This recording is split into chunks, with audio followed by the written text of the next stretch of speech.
So friends, today we will learn about actuators in Spring Boot. So let's see what are actuators. Actuators provide us built-in endpoints that expose operational information about the application. What can be this operation information? It can be health of the application, some performance metrics, environment, beans, and etc.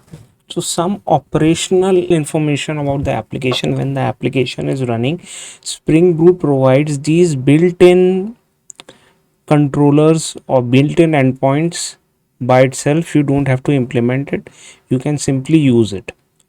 So they are useful in monitoring in production environments. They are also used in CI/CD pipelines. CI/CD is continuous integration, continuous delivery.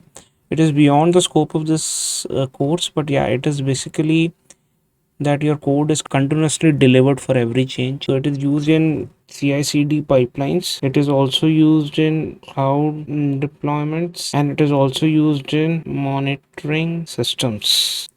Okay, so let's see a code example how we can implement actuators in our Spring Boot application. To implement actuators in our Spring Boot application, we simply, the first thing that we need to do is we have to add the actuator dependency in our code. So this is the dependency, actuator dependency, that you need to add in your code. It is the Spring Boot starter actuator dependency. Okay, it is provided by org.springframework.boot.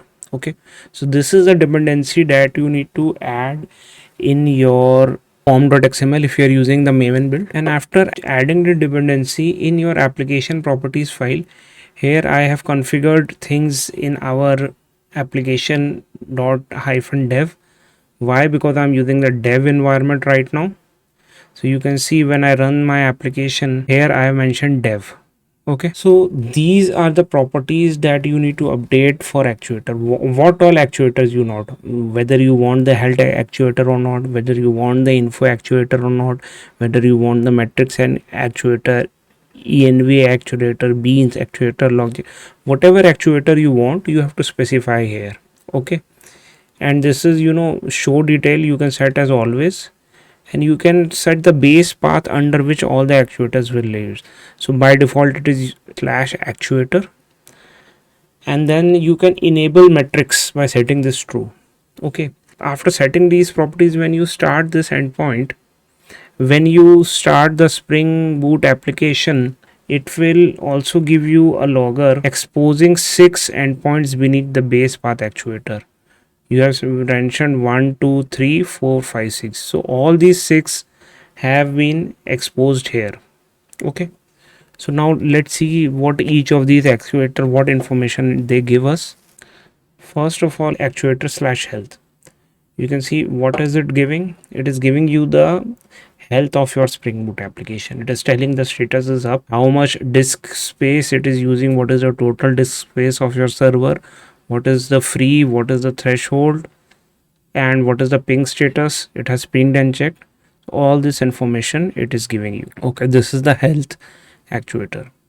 Second is info. Right now there is no info. If you add some info here in this application, then it can give you some info as well. For example, if you add this info here, you have added some info here, app name, version, and author. Basically, yeah, we can simply say that it is not giving any info right now. Okay, and if you check the metrics, it is these are the performance metrics or the details, what all metrics your application can expose or export to an external metric tool. All this information can be exported. So all are these metrics that can be collected: ready time, start time, disk free, local, some JVM related metrics, logging related, some CPU process related, some Tomcat server related. So these are the metrics that can be exposed by your Spring Boot application. This is environment. So it will give you a lot of details about the Spring Boot application environment and the server environment that we are using.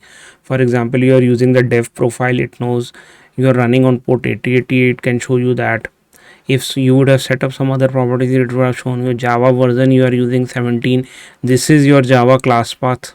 All these libraries are there on your Java class path. So whatever Maven dependencies you have added, all of them get added to your Java class path. Okay, and you are using the Azure distribution of Java and other lot of details it shows. So it is also showing the environment detail. Then it is also showing the beans or what all Spring Boot application has created. So you can see this the bean name is this endpoint caching operation. So there are many beans. All the beans name is there. What is their scope? What is their type? Everything is being mentioned here. So you can see these many beans. It's a big list. Here you will have Spring objects as well, and you will have your custom created objects as well. Okay. So these details are also present. All these beans your application is exporting, and you'll be seeing these. Okay. And then you have logging. This is the loggers. So what all loggers are there in your application, and what is the log level?